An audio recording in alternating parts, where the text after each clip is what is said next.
And now I'm going to introduce our first speaker, and it's really a pleasure to introduce Professor Ivana Marková.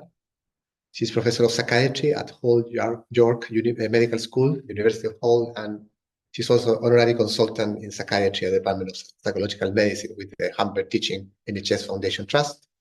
She trained in medicine at the University of Glasgow and in psychiatry at Cambridge.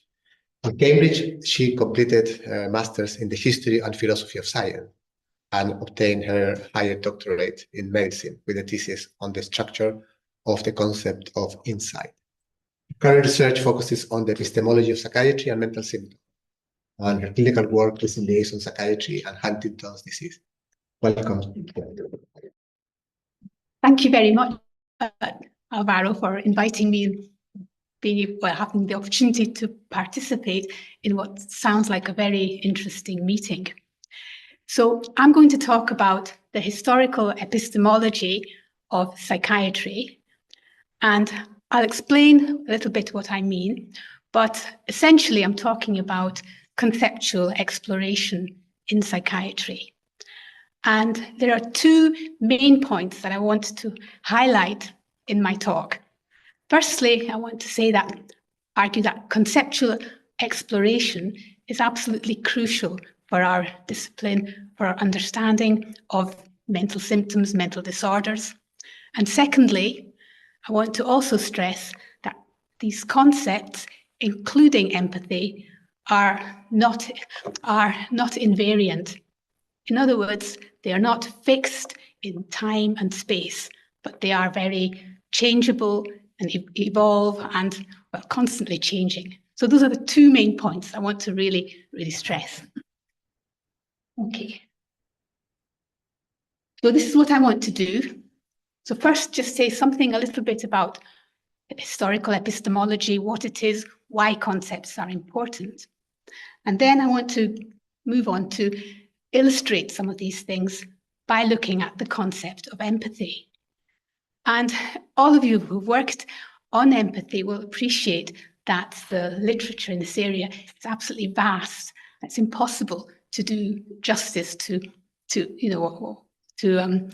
the concept in this kind of a setting. But so I want to just simply illustrate some of the points that I will raise in the first part of my talk about conceptual exploration. Okay, so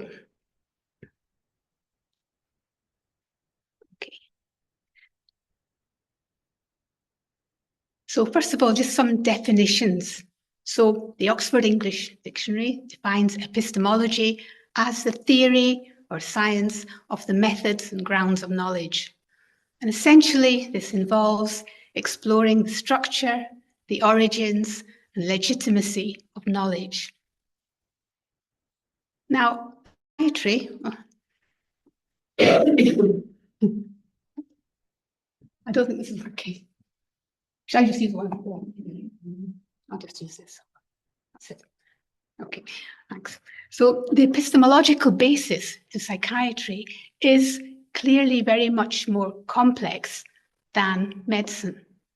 And because of that, the role of our concepts are particularly important.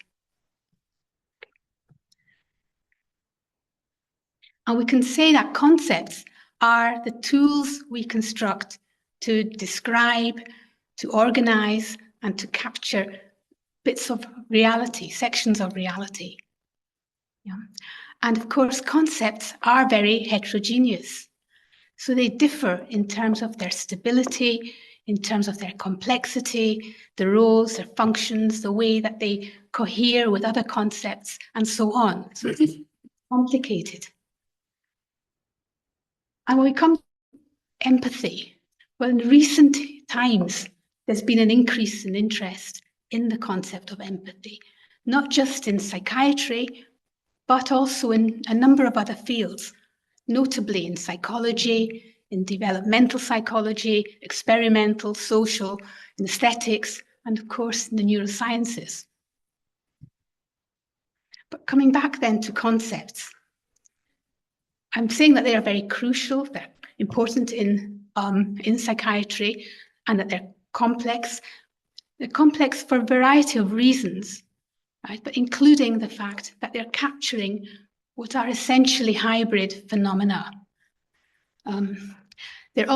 We have an importation of concepts from other fields into our field, and that means that we have to adapt the concepts to fit with our needs.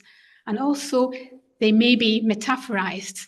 And again, we need to just remember that. And they are, of course, dynamic structures changing all the time. And at the moment, what I'm saying is that there is a mismatch between the efforts that are directed at technologies, statistics, and methods and experimental techniques, compared to the effort that's directed at actually clarifying the concepts that underpin psychiatry and psychopathology. And so that's why research needs much more focus on concepts. Okay. So how do we go about that? And what I'm taking from here is from Herman Berrios, who has actually put forward a very sort of useful way of exploring concepts. And he's saying that we can think of concepts as really historical convergences of three main components. So we have the terms or the names. Then we have the theoretical accounts or explanations underlying them. And we have the reference or the objects of interests. And of course, it's complicated because each of these components are subject to change. So we have the terms, which we know they change as our language changes and as fashions change. You know, we have political correctness. We see, we see it for probably over a few years how different terms can actually refer to the same thing. Then we have explanations changing because we have new findings coming into our field, or we incorporate things from other areas. And likewise, reference change, because we are constantly transforming our context. And the further complications of this is that these changes occur at different rates, and they affect the components independently. And because of that, we get discontinuities in our concepts. Okay. And what it means is that we see, when we look at the history of concepts, that often the same term might refer to different concepts, or different terms might name the same concept. And similarly with reference, they might be captured by different concepts, and so on.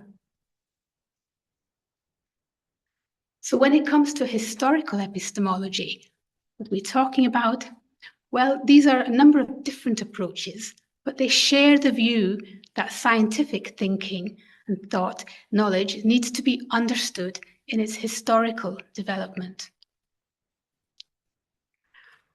And there are many approaches, but they all tend to sort of integrate in different ways the methods that have been found in using the history of science, philosophy of science, and history of philosophy. And as I said, psychiatry has been constructed really by concepts drawn from different sources.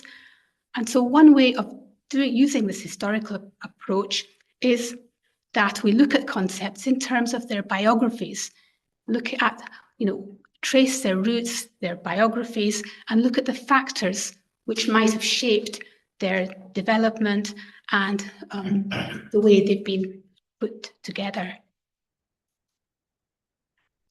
And by mapping the biographies of concepts, then historical epistemology can identify some of these conceptual continuities and discontinuities. It can trace the lifespan or longevity of the concepts, see how long they last, where the instabilities lie, and look at ways in which the concepts may interact with each other and cohere with each other, as well as looking at the factors which may shape all of these. And these factors often extend into the wider sort of socio-cultural, political and economic spheres. And so it's difficult to necessarily capture everything. But nevertheless, we can get at some idea of the structure of the concept. And again, my main point is that they're not invariant. Okay? And in fact, they're best understood in terms of their historical time and the culture that constructed them. Yeah. Okay, so moving then on to concept of empathy, then, as you will probably know, there are a lot of different confusions at the moment. Yeah. I've just listed some.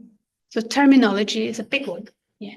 So we have a whole host of different terms which refer to something like concept or similar. And the problem is that a lot of these terms are used used very variably. They're used interchangeably. And, for some people, things like empathy and sympathy are identical.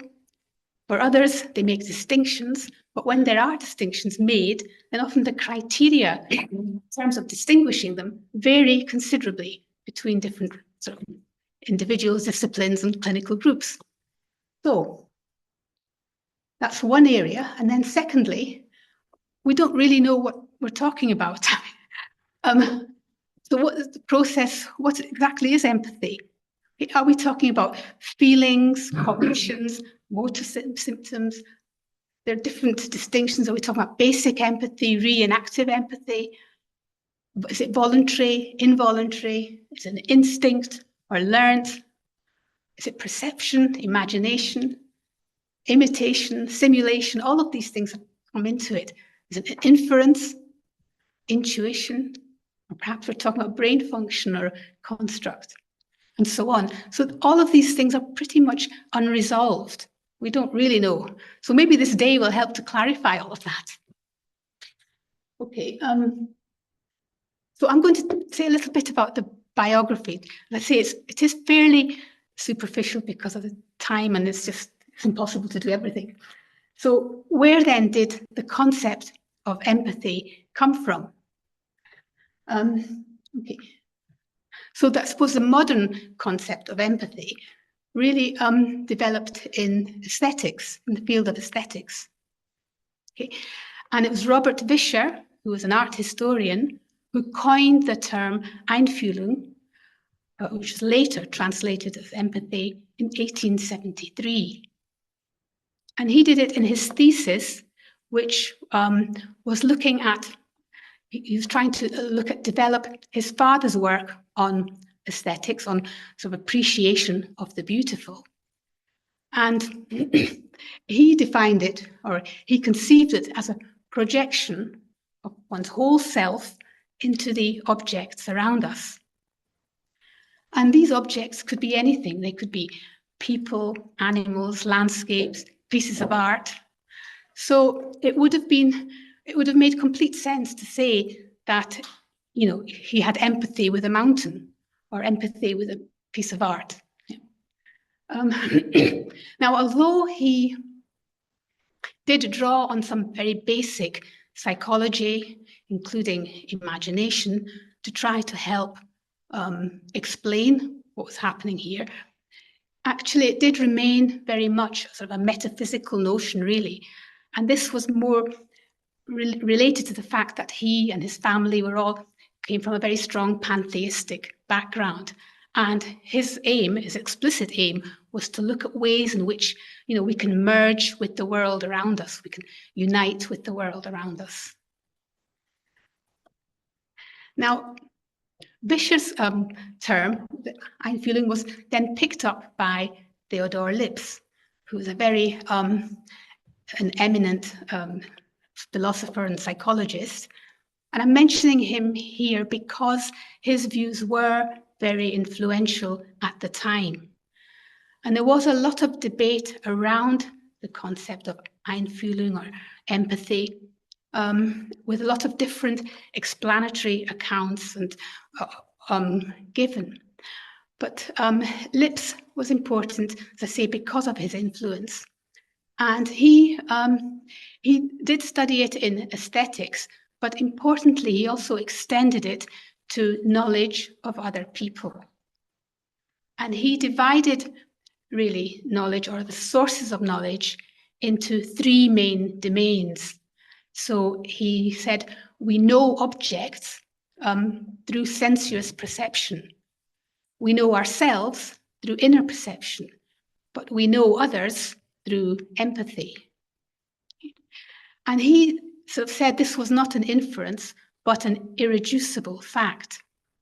But nevertheless, he tried then to explain, he produced this mechanism whereby he thought this happened. And so he said this was a product of two instincts. One, our instinct to express our inner states. In other words, when I'm angry, you can see it on my face, my gestures, my behaviors. And then we've got also an instinct to imitate or tend to imitate. So I see somebody who's angry and gesturing and whatever, and then I would somehow almost automatically imitate that. And that would then put the same or put the similar sort of inner state in me, and I would then feel that same mental state and project it onto the other person. Now, what is interesting here, though, is that his explanation really borrowed or took from the explanations that were given a century earlier for the concept of sympathy. And so he took this from people like Adam Smith, David Hume, Dougal Stewart, who all talked about sympathy in those sorts of terms.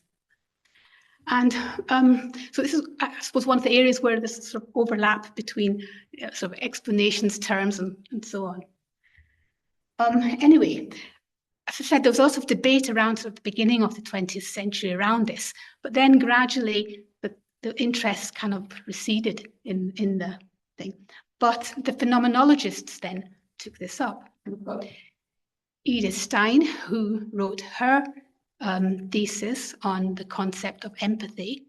This was in 1917, and this was under the tutelage of Edmund Husserl. And she came at it from a different perspective, because she was looking at it as, how empathy was actually constituted in consciousness. And she was very clear about what it was not. She said it was not perception, it was not representation, it was not an inference, and it was not projection.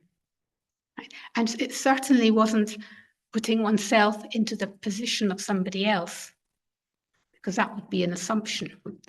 So she said it had its own essence, basically.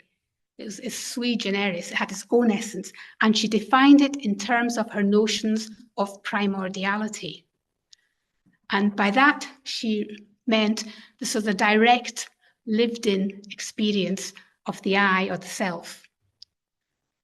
And so in those terms, she said it was a primordial experience of a non-primordial content of somebody else's primordial experience, which is a bit of a tongue twister, but it's because of the way she's trying to fit it into the structure of consciousness.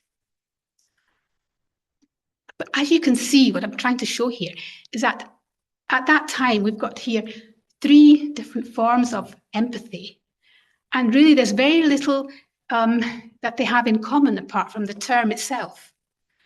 They have a number of different references, and the accounts that they have of empathy are quite clearly very different. Yeah.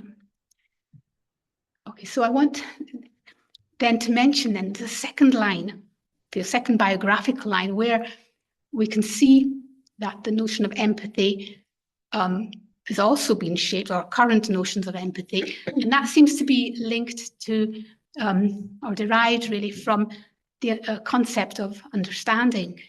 Yeah. So I said that Vischer had coined the term Einfühlung in 1873, but 100 years earlier in the Romantic area, then people were using the verbs the verb einfühlen, or just to feel into, or feeling oneself into, quite a bit. And Herder used that in his approach to hermeneutics. So he said that people in different cultures, in different historical periods, they may share some similarities with us, but they're going to have very different outlooks, different views, different ideas, and different feelings about things.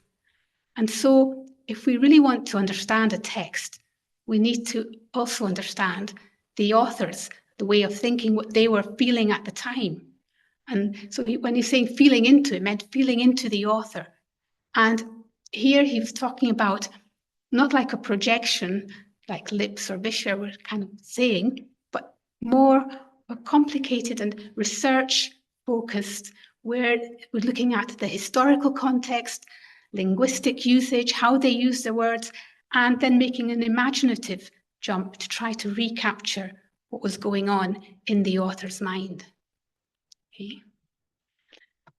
And then following on from Herder, we have various people, but Schleiermacher was important because he was one of the first, he was one of the ones who produced a very influential and systematic field of hermeneutics. And he didn't use the phrase or the term einfühlen, but he talked about hermeneutics as an art of understanding, and he incorporated into it the psychological element. Okay? So, in fact, he made an analogy between interpreting texts and interpreting conversations with people. Okay, so there's something common in the way that we use our language, but there's also something individual in the sense of who wrote it, the language they used, and the kind of what was going on in their particular minds. And in terms of the text, then, he looked at it again. He did it in a much more systematic way, but he said that we had to do both the linguistic analysis, a very comprehensive and detailed linguistic analysis, but together with the psychological analysis. And this he divided into two interrelated processes. One was what he called divination, and by that he meant sort of like an intuition, primary impression. And secondly was comparison. So you have to check between one or the other. And comparison involved comparing other texts written at the time or texts written by the author at different times, and constantly going backwards and forwards between the impression and this sort of comparison. And the other thing I wanted to emphasize with him is that his focus wasn't so much on the mental states of the author or speaker, but more on trying to get at the original thought. So it's almost like he's isolating the thought itself rather than the mental state. So he wasn't using any of this feeling or anything like that. And then, of course, there's Dilthey. I'm not going to have time to go into that, but clearly Dilthey really then transformed the whole concept of understanding. And in Dilthey, it became science. It was the foundation of the sort of social and human sciences. And this was based on a psychology that was in turn based on lived experience. And he really extended it to understanding all the humanities as well as to others. Okay, and here, so all I wanted really then just again to highlight here that we've got another line, if you like, of thinking which helped to shape some of the way we think about empathy nowadays. So we've got the line from the aesthetics on the one hand, and we've got this line also based more on interpretation or understanding on the other. And again, these forms of so-called empathic understanding are actually quite different, as you can see, because again, we've got very different perspectives. We've got a different idea of what psychology is and what we want to understand from the person on the other end.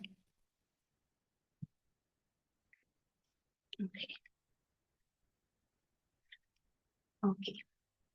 So what I've tried to show here then is that there have been multiple forms of empathy which have evolved over the years in relation to different needs, contexts, and perspectives, and they capture different phenomena. Okay. There are various convergences and intersections, and these occur across the terms, the explanations, and the reference. And I think a lot of this is what gives rise to some of the confusions that we actually come across. And I mentioned, you get the explanations, for example, put forward for sympathy were then used to explain concept of empathy. Or we have now the convergence between empathy originating from aesthetics with that of hermeneutical understanding. And similarly with reference, for example, yawning is something that has been used as a referent for both sympathy and for empathy.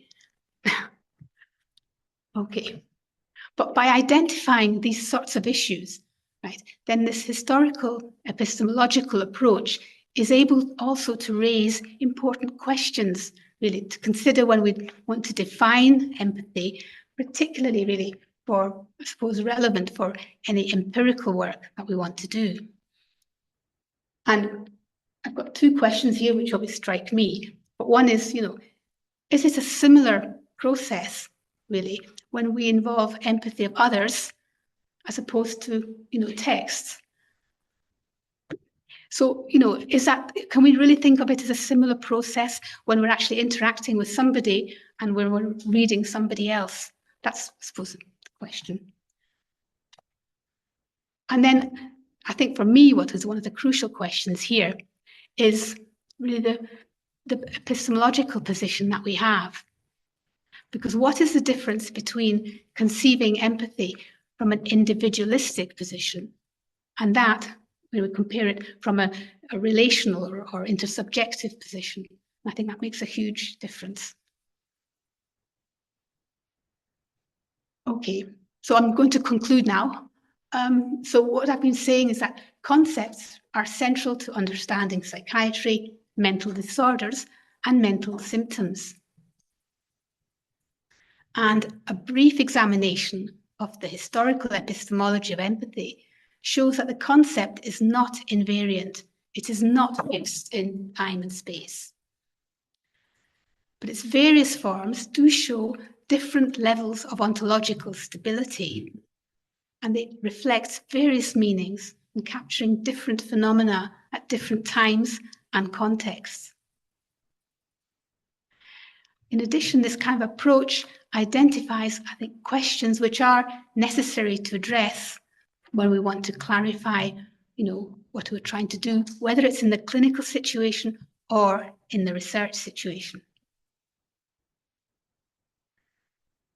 And I would say that the ontological instability of such concepts argues against their reifications, as, for example, in neuroimaging research.